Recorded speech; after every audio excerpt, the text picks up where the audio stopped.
ബ്രേക്ക്ഫാസ്റ്റിനും ഡിന്നറിനൊക്കെ ഉണ്ടാക്കിയെടുക്കാൻ പറ്റുന്ന നല്ല അടിപൊളിയായിട്ടുള്ളൊരു സ്നാക്സാണ് കേട്ടോ ഇത്. കുറഞ്ഞ സമയം കൊണ്ട് തന്നെ നമുക്കിത് ഉണ്ടാക്കിയെടുക്കാം കേട്ടോ. ഇതുണ്ടാക്കിയെടുക്കാനായിട്ട് നമ്മളിവിടെ ഒരു പാത്രം എടുത്ത് വെച്ചിട്ടുണ്ട്. ഇതിലോട്ട് നമുക്ക് 1 കപ്പ് ഗോതമ്പ് പൊടി ഇട്ട് കൊടുക്കാം. പിന്നെ ഗോതമ്പ് പൊടിക്ക് പകരം വേണമെങ്കിൽ മൈദപ്പൊടിയും എടുക്കാം കേട്ടോ. ഇപ്പോൾ ഗോതമ്പ് പൊടി ആകുമ്പോൾ കുറച്ചും കൂടി ഹെൽത്തി ആയിരിക്കുമല്ലോ. പിന്നെ ഇതിലോട്ട് ആവശ്യത്തിനുള്ള ഉപ്പും കൂടെ ചേർത്ത് കൊടുക്കാം. പിന്നെ ഇതിലോട്ട് ഒരു 1/4 ടീസ്പൂണിലും കുറവായിട്ട് ബേക്കിംഗ് സോഡയും കൂടെ ചേർത്ത് കൊടുക്കുന്നുണ്ട്. അത് ഓപ്ഷനിലാട്ടോ, വേണമെന്നുണ്ടെങ്കിൽ ചേർത്തിയാൽ മതി. അപ്പോൾ അത് ഉണ്ടാക്കിയെടുക്കുമ്പോൾ കുറച്ച് സോഫ്റ്റ് ആയിരിക്കുമല്ലോ, അപ്പോൾ അതിന് വേണ്ടിയിട്ടാണ്. ഇനി ഇതിലോട്ട് നമുക്കൊരു 1/4 ടീസ്പൂണ് ചില്ലി ഫ്ലേക്സും കൂടെ ചേർത്ത് കൊടുക്കാം.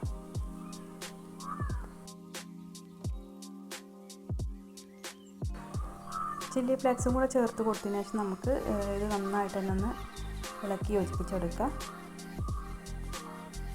നന്നായിട്ട് തന്നെ ഇളക്കി കൊടുത്തതിന് ശേഷം ഇതിലോട്ട് നമുക്ക് 1 സ്പൂണ് ഓയിലും കൂടെ ചേർത്ത് കൊടുക്കാം. അപ്പോൾ എൻ്റെ വീഡിയോ പുതുതായിട്ട് കാണുന്ന കൂട്ടുകാർ ആരെങ്കിലും ഉണ്ടെങ്കിൽ ഒന്ന് ചാനൽ സബ്സ്ക്രൈബ് ചെയ്യണേ. അപ്പോൾ വീഡിയോ ഇഷ്ടമാവുകയാണെങ്കിൽ എന്തായാലും ലൈക്ക് ചെയ്യണം കേട്ടോ. കാരണം നമ്മൾ കുറച്ച് ദിവസമായിട്ട് ഫോണ് കംപ്ലൈൻ്റ് ആയതുകൊണ്ട് തന്നെ വീഡിയോ ഒന്നും ഇടാൻ പറ്റിയിട്ടില്ല.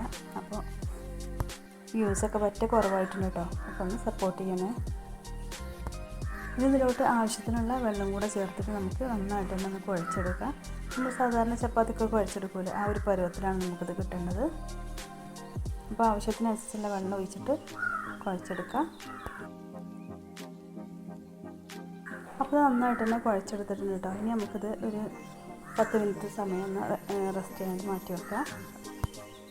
ആ സമയം കൊണ്ട് നമുക്ക് ഒരു പാൻ ഇവിടെ ചൂടാക്കാനായിട്ട് വെച്ചിട്ടുണ്ട്. ഇതിലോട്ട് നമുക്ക് 1 സ്പൂണ് ഓയിൽ ഒഴിച്ച് കൊടുക്കാം. എണ്ണ നന്നായിട്ട് തന്നെ ചൂടായി വന്നിട്ടുണ്ടെങ്കിൽ ഇതിലോട്ട് നമുക്ക് 1/2 കപ്പ് സവാള കട്ട് ചെയ്തത് ഇതിലോട്ട് ഇട്ട് കൊടുക്കാം. അപ്പോൾ ചെറുതായിട്ടൊന്ന് കട്ട് ചെയ്തിട്ട് വേണം സവാള ഇട്ട് കൊടുക്കാൻ. പിന്നെ ഇതിലോട്ട് ഒരു പച്ചമുളകും കൂടെ ഇട്ട് കൊടുത്തിട്ടുണ്ട്. അപ്പോൾ ഒരു പച്ചമുളകിൻ്റെ ചെറിയൊരു പീസായിട്ട് നമ്മൾ ഇട്ട് കൊടുത്തിട്ടുള്ളൂ, കാരണം കുട്ടികൾക്ക് കഴിക്കാനുള്ളതുകൊണ്ടായതുകൊണ്ട് തന്നെ. ഇനി നമുക്കിത് നന്നായിട്ടൊന്ന് വാട്ടിയെടുക്കാം. അപ്പോൾ ഇതിൻ്റെ കളർ മാറി വരുന്നത് വരെ വഴറ്റിയെടുക്കേണ്ട ആവശ്യമൊന്നുമില്ല, ജസ്റ്റ് ഒന്ന് വാടി വന്നാൽ മതി. പിന്നെ ഇതിലോട്ട് ഒരു 1/4 ടീസ്പൂൺ ഉപ്പും കൂടെ ചേർത്ത് കൊടുത്തിട്ടുണ്ട്, പെട്ടെന്ന് തന്നെ വാടി വന്നോളും. ഇനി നമുക്കിതിലോട്ട് ഒരു തക്കാളി കട്ട് ചെയ്തതും കൂടെ ഇട്ട് കൊടുക്കാം. അപ്പോൾ എല്ലാം ചേർത്ത് കൊടുക്കുമ്പോൾ ചെറുതായിട്ടൊന്ന് കട്ട് ചെയ്തിട്ട് വേണ്ട ഇട്ട് കൊടുക്കാൻ. പിന്നെ ഇതിലോട്ട് ക്യാരറ്റാണ് നമ്മൾ കട്ട് ചെയ്തിട്ട് കൊടുക്കുന്നത്. പിന്നെ ഇതിലോട്ട് ക്യാപ്സിക്കം കൂടെ കട്ട് ചെയ്തിട്ട് കൊടുക്കുന്നുണ്ട്. അപ്പോൾ നമ്മുടെ അടുത്തുള്ള വെജിറ്റബിൾസ് എന്തൊക്കെ വെച്ചെങ്കിൽ അതൊക്കെ ചേർത്ത് കൊടുക്കുക. പിന്നെ നമ്മളിതിലോട്ട് കറിവേപ്പിലയാണ് ചേർത്ത് കൊടുക്കുന്നത്. മല്ലിയില ഉണ്ടെങ്കിൽ അതും കൂടെ ചേർക്കട്ടോ. അപ്പോൾ ഇതില്ലാത്തതുകൊണ്ട് നമ്മൾ ചേർത്ത് കൊടുക്കുന്നില്ല. എന്നിട്ട് എല്ലാം കൂടെ നന്നായിട്ടൊന്ന് വാട്ടിയെടുക്കുക. നന്നായിട്ടൊന്നും കൂടി ഇളക്കി യോജിപ്പിച്ചെടുത്തതിന് ശേഷം നമുക്കിത് ഒരു 1/2 മിനിറ്റ് സമയം മൂടി വെച്ചിട്ടൊന്ന് കുക്കാക്കി എടുക്കാം. അപ്പോൾ ഇതിലോട്ട് 2 ടേബിൾ സ്പൂൺ വെള്ളം നമ്മൾ ഒന്ന് ഒഴിച്ച് കൊടുത്തിട്ടുണ്ട് കേട്ടോ.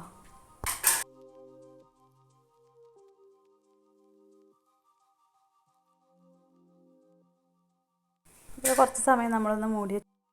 അപ്പോൾ നമ്മൾ ചേർത്തെടുത്ത വെജിറ്റബിൾസൊക്കെ ഒന്ന് വാടി വന്നിട്ടുണ്ട്, ഒന്ന് വേവായിട്ടുണ്ട് കേട്ടോ. ആ ഒരു പച്ചച്ചുവ ഒന്ന് മാറി കിട്ടിയാൽ മതി, വെന്ത് ഓവറായിട്ട് വേവൊന്നും വേണ്ട. ഇനി ഇതിലോട്ട് നമുക്കൊരു 1/4 ടീസ്പൂണ് ചില്ലി ഫ്ലേക്സ് ചേർത്ത് കൊടുക്കാം. പിന്നെ 1/2 ടീസ്പൂണ് കുരുമുളക് പൊടിയും കൂടെ ചേർത്ത് കൊടുക്കുന്നുണ്ട്. എന്നിട്ട് നന്നായിട്ട് തന്നെ ഒന്ന് വഴറ്റിയെടുക്കുക.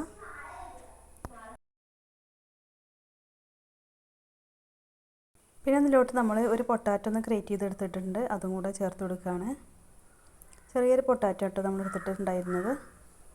അപ്പോൾ ഇതിൽ ചേർത്തിട്ട് നന്നായിട്ട് തന്നെ ഒന്ന് വഴറ്റിയെടുക്കുക. ഗ്രേറ്റ് ചെയ്തെടുത്തത് കൊണ്ട് തന്നെ പെട്ടെന്ന് തന്നെ വേവും ചെയ്യും.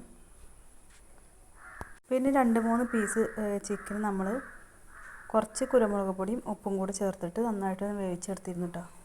അത് മിക്സിൻ്റെ ജാറിലിട്ടിട്ട് ജസ്റ്റ് ഒന്ന് കറക്കി എടുത്തിട്ടുണ്ട്. അതും കൂടെ ഇതിലോട്ട് ചേർത്ത് കൊടുത്തിട്ട് നന്നായിട്ടൊന്ന് മിക്സാക്കി എടുക്കാം. ഇനി നമുക്ക് ഫ്ലെയിം ഓഫ് ചെയ്യാം കേട്ടോ. ഇനി ഇതൊന്ന് ചൂടാറി വരട്ടെ. അപ്പോൾ നമ്മൾ കുഴച്ചെടുത്ത ഗോതമ്പ് മാവ് നമുക്ക് ഓരോ ബോൾസ് ആക്കിയിട്ട് എടുക്കാം.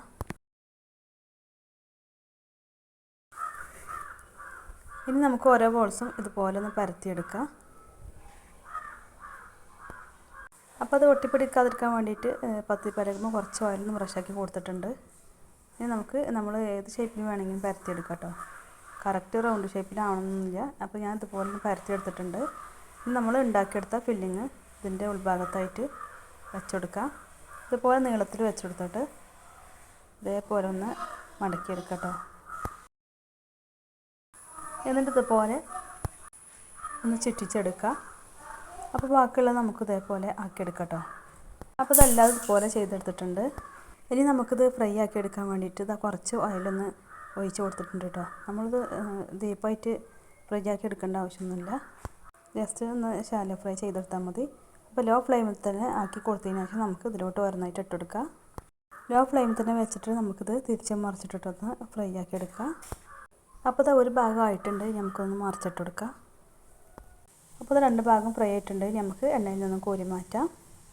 അപ്പോൾ എല്ലാവരും ട്രൈ ചെയ്ത് നോക്കട്ടെ, എന്തായാലും ഇഷ്ടപ്പെടാതിരിക്കില്ല. അപ്പോൾ മറ്റൊരു പുതിയ വിഭവമായിട്ട് വീണ്ടും വരാം. Okay, thank you.